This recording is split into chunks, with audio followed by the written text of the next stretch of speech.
Welcome to my blog. তো guys, তোমরা জানোই আমি এখন কোথায় আছি, পেলিংয়ে। তো পেলিংয়ে আমরা যে হোমস্টেটা আছে, হোমস্টেটা তোমাদেরকে গোটাটা দেখানো হয়নি, তো আজকে আমি তোমাদের এই হোমস্টেটা গোটাটা দেখাবো। চলো, লেটস গো। গাইস, এই বিল্ডিংটা হয়েছিল আগে, মানে এটাই প্রথম বিল্ডিংটা, যেখানে 3টে রুম আছে। 3টে রুমে দেখা যাচ্ছে, জানি না ভেতরে আরও কোনো রুম আছে কিনা। হ্যাঁ, 1 2 3 3টেই আছে। এখানে একটা ডগি বসে আছে, এই ডগিটার নাম কালী। আর এখানে একটা ডাইনিং টেবিলের মতো প্লেস আছে, এখানেও একটা ডাইনিং টেবিলের মতো। এটা একটা পার্কিং এরিয়া হয়তো, কারণ এখানে সব গাড়িগুলো রাখা আছে। আর এইটা হলো একটা, এই বিল্ডিংটা হলো নিউ, এটা নতুন বিল্ডিং, এটা আগে হয়েছিল না। আমার দিদিভাইরা আগে এসেছিলো, তখন ওই দিদিভাইরা ওইটাতে ছিল, কারণ এইটা তখন হচ্ছিল, পুরো কমপ্লিট হয়নি। এই যে রাত্রেবেলা ভিডিওটা করছে, কারণ তখন লাইট থাকবে। আজকে সকাল থেকে এত বৃষ্টি হয়েছে, তাও যে লাইট আছে এটাই অনেক। এই যে এটা হলো পাশের ইয়েগুলো, পাশের পাহাড়ে সব বিল্ডিংগুলো। এখান দিয়ে ঢোকার রাস্তা, আমরা উঠবো। এটা হলো এখানে ঢুকতে, আর ওইদিকে ডাইনিং প্লেস। এখানে সুন্দর জানলা আছে।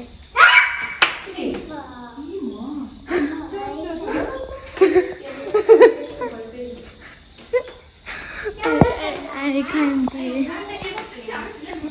দিয়ে সিঁড়িটা জুম হয়ে গেছে আমার বলতে।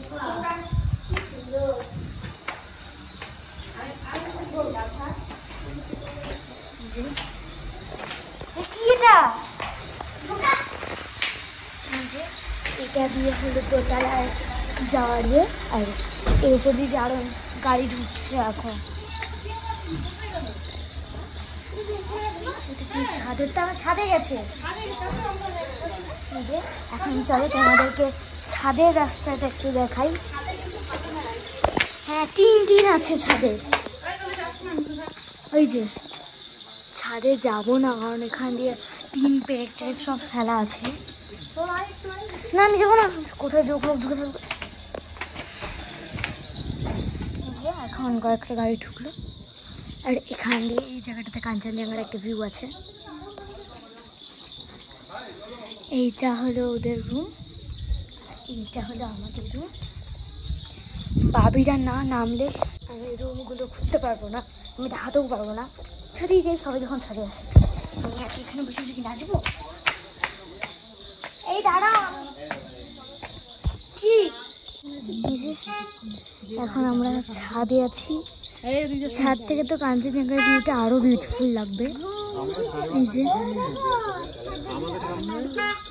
দারুণ লাগছে এখানে।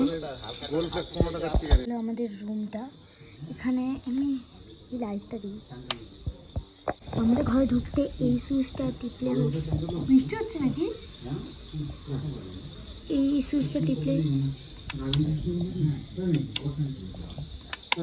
কি আর কলিং বেলটা বাজছে না। আর এটা অন করলে লাইটটা বন্ধ হয়ে যাবে, এটা অন করলে লাইটটা অন হবে। ওরা লাইটটা অফ করে রাখতে বলেছিল। আমাদের ঘরে এখন খুবই বাজে অবস্থা হয়ে আছে, যেহেতু কালকে আমরা এই হোমস্টে থেকে রাবাংলাতে যাব। তো এই যে আজকে এত বৃষ্টি ছিল, ওটার জন্য এই চারপাশে ছাতা হয়তো পড়ে আছে। এটা হলো একটা আয়নার মতন, ওই জায়গাটা খুললে কি হবে, এখানে জিনিস রাখা যাবে। আর এইটা একটা ড্রয়ারের মতন, এটা একটা ড্রয়ারের মতন। জং ধরে গেছে, খুলছে না এটা। এই যে এটাও সেম। আর এটা একটা চেয়ার, যে চেয়ারটার অবস্থা ঠিক এরকম হয়ে আছে। এটা একটা টেবিল, এটা খুললে জিনিসপত্র ভেতরে রাখা যাবে। এটা হলো বিছানা। আর এখানেও কিছু রাখা যাবে। আর এগুলো হলো সুইচ, এটা চার্জারের। আর এই সুইচটা কি, আবার এই সুইচটা এখানে হতো একটা, এই সুইচটা দিলে লাইটটা অফ হয়ে যাবে। আর এই সুইচটা দিলে কি, আবার সুইচগুলো কাজ করছে না নাকি, লাইন নেই। এই দুটো সুইচ দিলে এইটা আর এইটা অন হবে। আর আবার চার্জারে। এটা হলো বাথরুমটা, বাথরুমের এটা লাইট। এই যে এদিকে বেসিন, ওইদিকে কুমোরটা রাখা আছে। তো গাইস এই ব্লগটা এইটুকু, যদি ভালো লেগে থাকে তাহলে লাইক কমেন্ট সাবস্ক্রাইব করতে কেউ ভুলবেন না। Bye bye.